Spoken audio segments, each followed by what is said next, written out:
What's up, everybody? I hope you are well wherever you are. Come on in, come on in.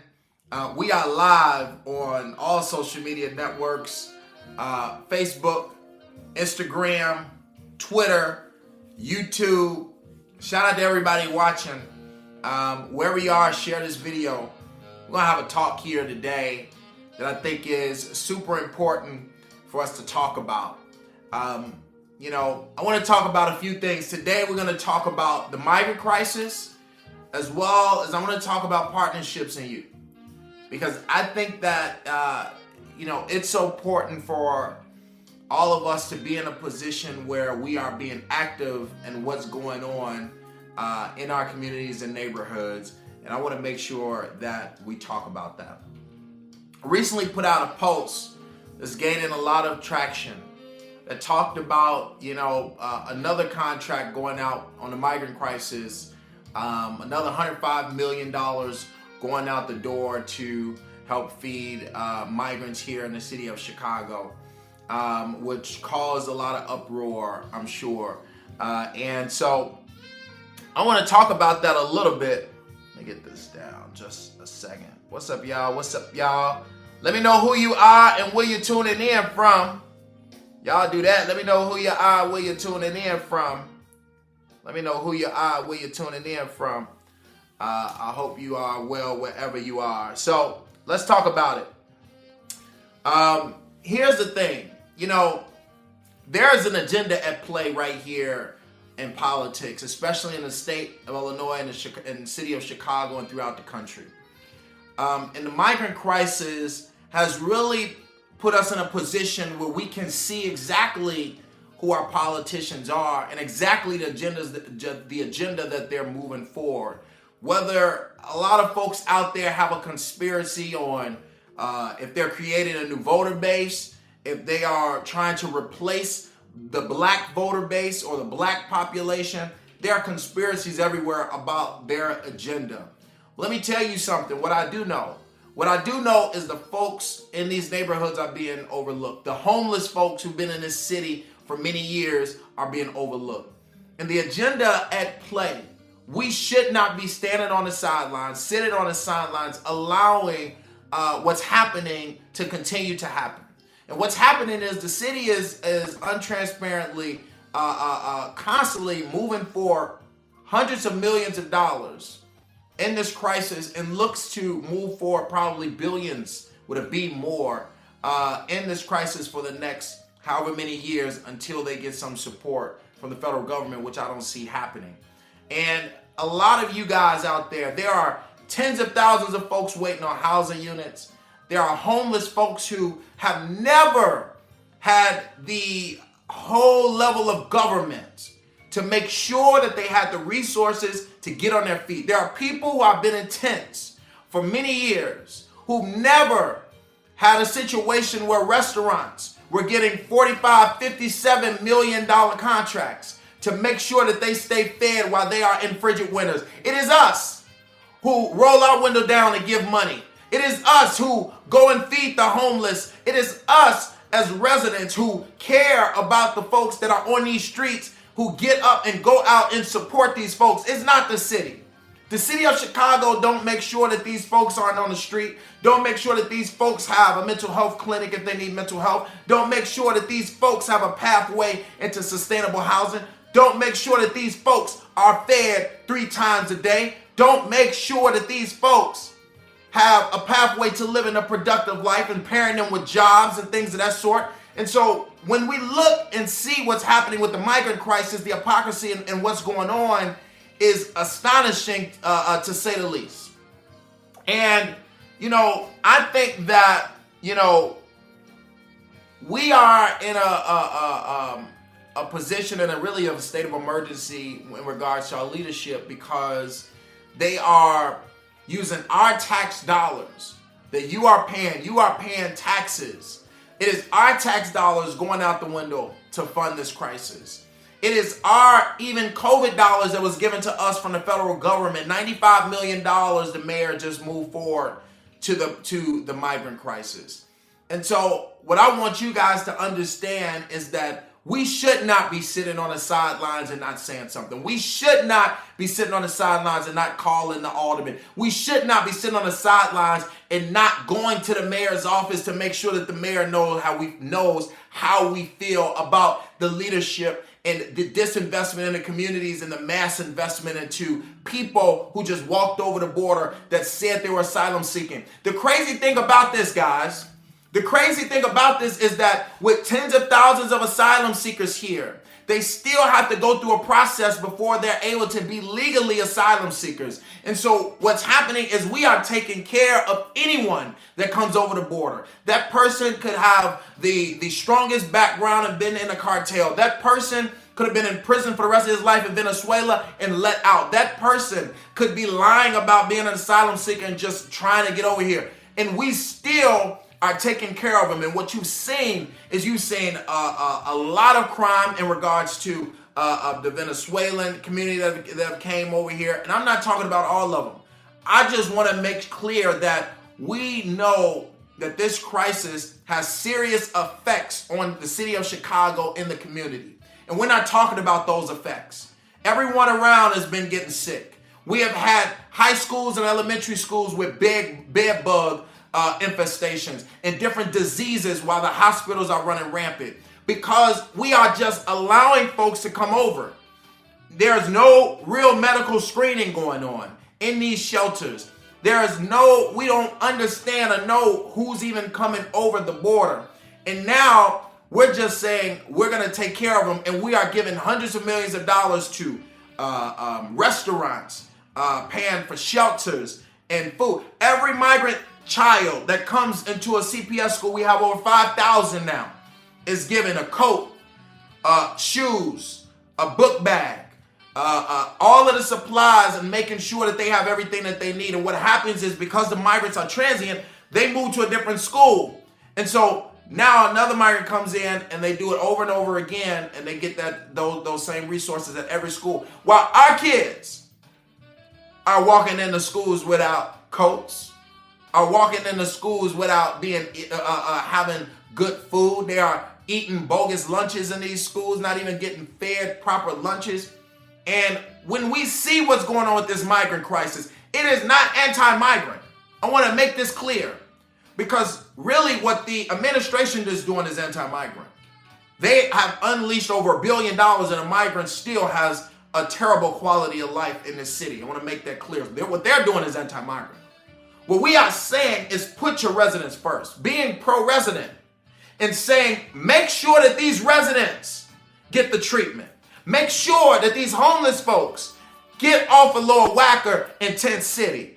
Make sure that the tens of thousands of people who are living on top of people in houses all across this city, who don't even have their own bed, they're sleeping on couches in someone else's house. They're sleeping on floors. They are living with a low quality of life because they don't have their own space, because they are not even gotten their vouchers so that they can even get into affordable housing units. The tens of thousands of people who have been waiting for a unit to put their voucher to use at. Make sure that those folks who have been waiting on affordable housing get first dibs to those housing units. These are the people who have been here. These are the residents. These are the folks who have been suffering.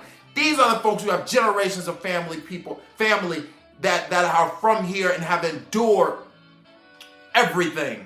So when we say put the residents first, that is saying make sure that our young people in these neighborhoods who are hungry, homeless, we got 20,000 homeless young people. CPS hasn't built facilities to make sure that the 20,000 homeless people have what they need and have housing and have the resources that they need so that they aren't sleeping in abandoned buildings in the city of Chicago. Make sure that those folks, those 20,000 homeless youth, those tens of thousands that are waiting on housing units, that are living with people and don't have their own space, those homeless people under Lower Wacker, those homeless people in Tent City, those homeless people who are begging all throughout the city that might need mental health treatment, that might need a rehab, that might need a job, some support. Make sure that all of those folks who are in this city that are suffering, who need a leg up, who need a lift up, who need some support, those folks who needed rental assistance and were put out and evicted and made more homeless people,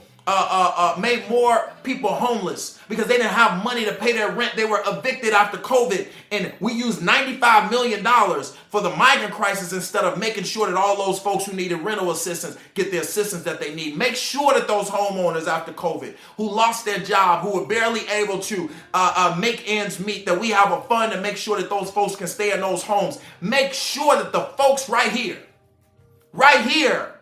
have what they need so that they can be better, so that they can live and thrive in this city. That is not anti-migrant.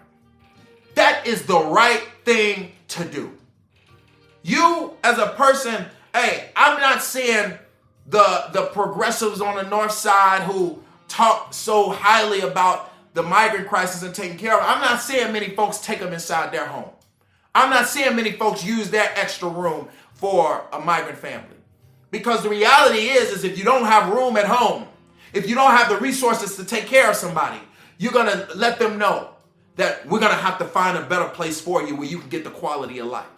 So to throw the migrant crisis on top of the crises that we have all across this city, this is an injustice by this administration. This is not to say J. Mall and Brandon Johnson have beef. This has nothing to do with Brandon Johnson. This has everything to do with the leadership priorities and the people in these neighborhoods who are suffering the most. And until that happens, until the people in these neighborhoods who have been suffering the most get the just due, get the resources that they need. We have neighborhoods that have been disinvested for years. And we spent over $1 billion on a migrant crisis. There's no return on our investment. There's no return on our investment. We are spending $105 million more on feeding them. There's no return on the investment. But the neighborhoods who have housing that have been vacant for many years, the schools that have been vacant for many years, the neighborhoods who don't have thriving business corridors and enough homeowners to even stabilize these neighborhoods, that is a return on our investment, and we're not even investing in that. We're not investing in creating new taxpayers in these neighborhoods, new business owners paying sales tax in these neighborhoods.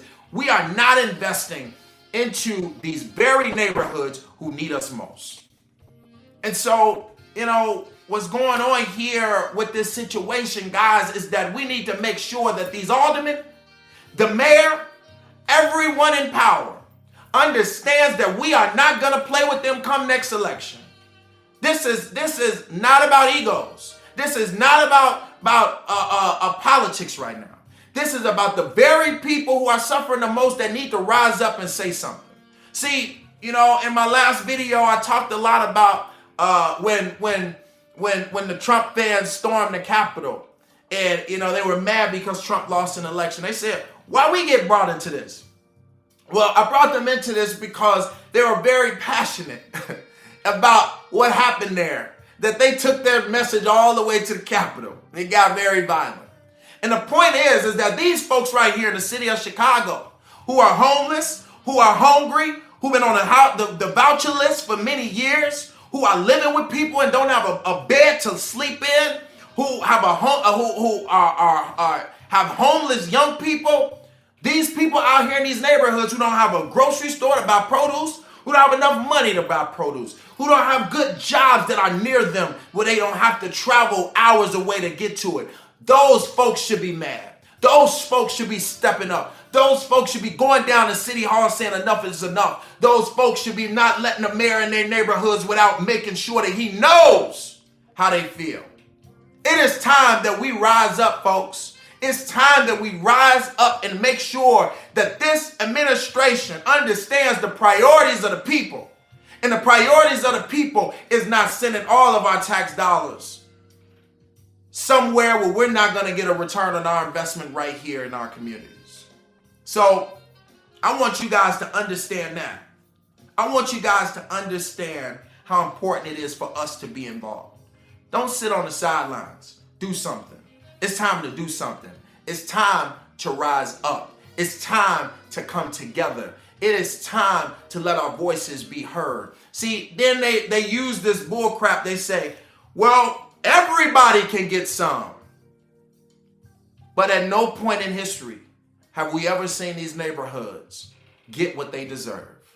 So the fact that they will wait and say, well, since we want to give billions to the migrant crisis, then maybe we'll give you some, is a slap in our face. You come to these neighborhoods first. You take care of Chicago residents first. The Chicago residents who are hungry all across this city. And it ain't just black people. It's white people. It's brown people. It's folks all across this city who need help. It's folks all across this city who are suffering in every end, who need mental health treatment, who need rehab, who need good paying jobs, who need housing, who need the necessary resources so they can live a productive life. It's folks all across this city who need support. And this city needs to make sure that they take care of its residents instead of taking care of your own pockets, because that's what's going on. Is the politicians are giving out these big old contracts to their friends who are giving them kickbacks, their friends who are going to make sure that they have campaign donations, their friends who've already given them campaign donations. And we see it, we see right through you, and you are going to pay for it because these people in these neighborhoods deserve better.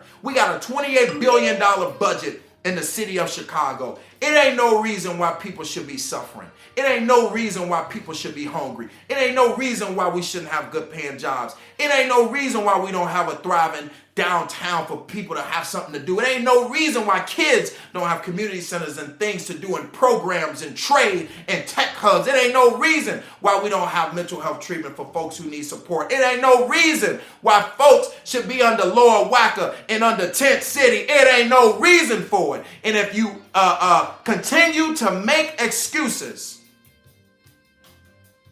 then the people must rise up. The people must step up and say enough is enough. Enough is enough that every single day they are signing over hundreds of millions of our tax dollars. Enough is enough. We should have a crane in every neighborhood in this city building things. We should have folks empowered all across this city to be pouring into their communities. Enough is enough.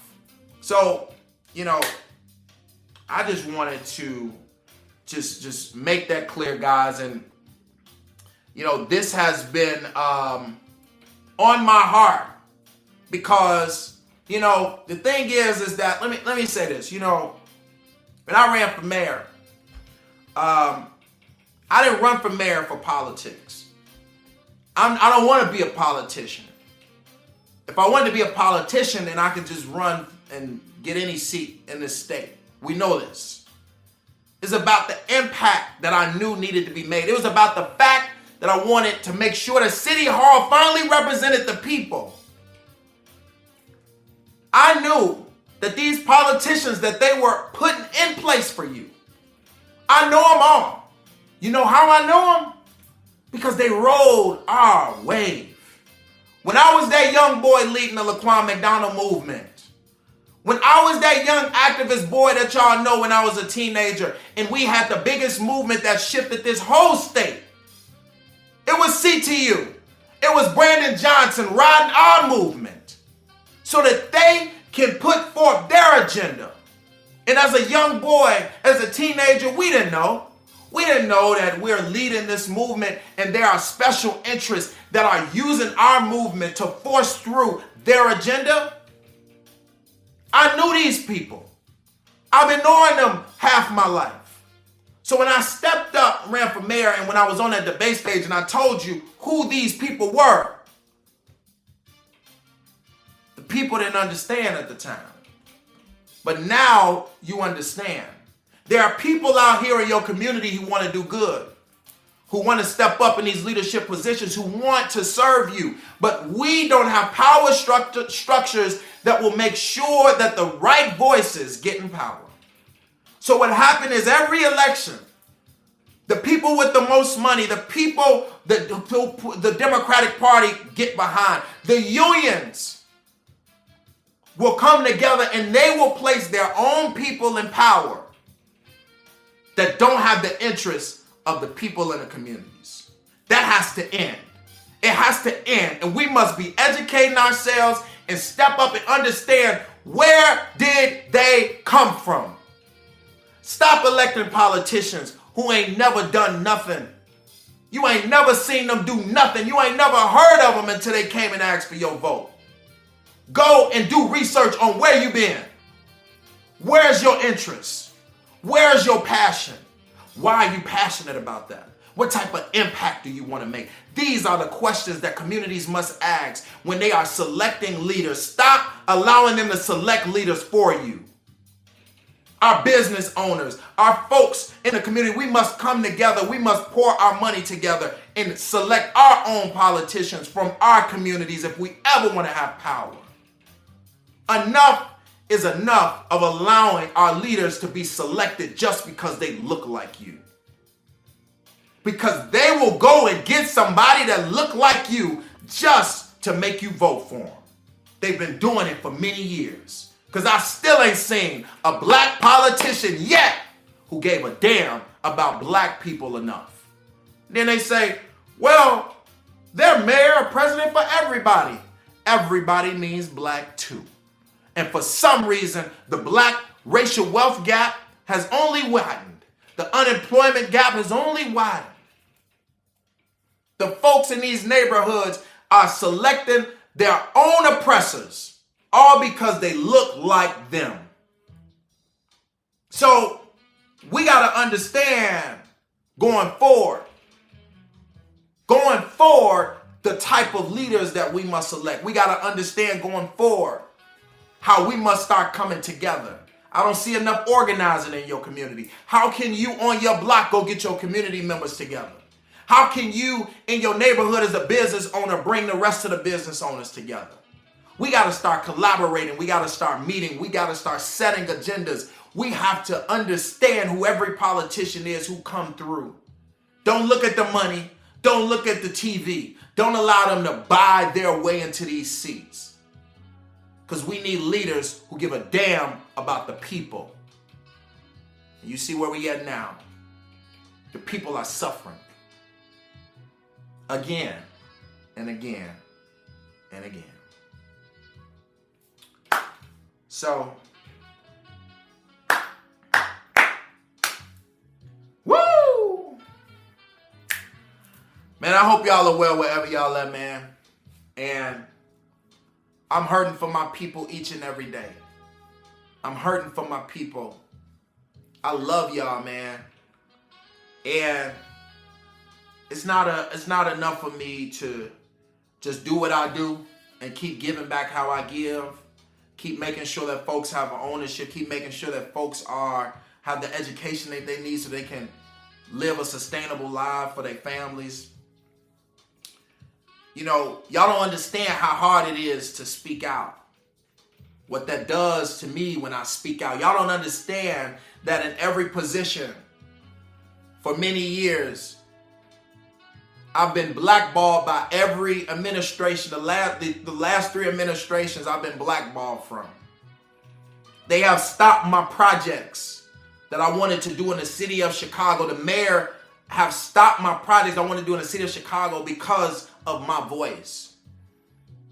When I stood up against the biggest bank in the world, they put a hit out on me. They summoned me, one of the biggest politicians in the state summoned me into a room and tried to force me to go away. I want y'all to understand that a lot of other folks wouldn't have held on to who they are. I am who I am at my core. I am who I am at my core. Many folks look at the election and they say, man, he supported Paul Vallas. I knew what was going to happen if we selected this over real tangible results that we can hold accountable. We knew who wanted to be there. We knew who we wanted. We knew who I wanted. But I knew the detriment of these communities, what was going to happen. And the reality of the situation is I need people to understand that when I speak, I don't speak for me. I speak for us. I'm going to be okay. They blackballed me. I'm still okay. Jamal Green is still okay. They have not been able to take me out since I was a teenager when they threw them 9 felonies on me and they tried to make me go to jail for years. And they lost. I didn't have 9 felonies put on me by bogus police when I was a teenager because they tried to take me out of the movement. I didn't have hits put on me. I didn't have every project that I've done with the city blackballed and said and delayed because I was against the mayor and speaking out against them. I have endured a lot, but I'm okay.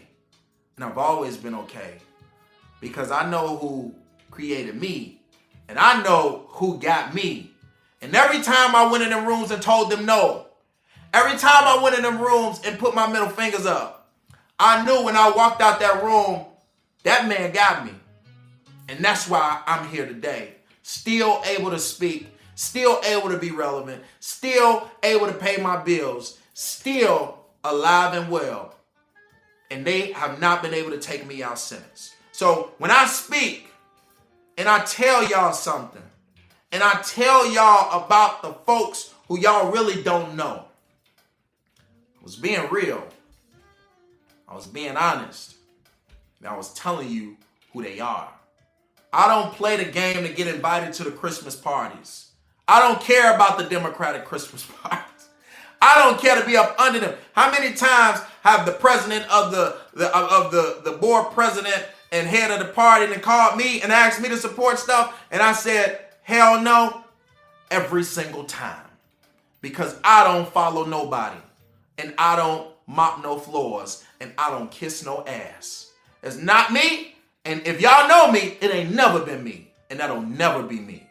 So, I had some backlash when I endorsed violence. Because folks didn't understand. Now folks do. And we are now in a position where we must speak up. And we must make sure that our voices are heard. Because these are your kids and they kids' future. If they ever want a place in this city, they ever want to thrive in this city, it's up to the fight that we do today and yesterday. But we already behind the ball. So, I've said my piece. I hope that y'all have heard me and y'all have understood me. But I want y'all to know that I love y'all and ain't nothing none of y'all can do about it. And I'm going to always be me. Because that's the only person I know how to be. And all these folks who play in y'all face, do your research on them. See where they've been. See what they've done before you support them. Hey! Now, I know y'all been waiting on me to say something about this. So I had to say this. Now listen. There's going to be lots of money going out for the migrant crisis. More. And it ain't no reason why we shouldn't be asking for our piece. So all the folks out there in the city of Chicago, y'all get ready. It's time to rise up. And it's time to make sure that they hear us. Matter of fact, forget hear us. Make sure they feel us. Ain't no way that the folks all across this city should be suffering. How they suffering. And we allowing this to go on. Enough is enough, y'all. I love y'all. And I'm going to talk to all of y'all very, very soon. Hey.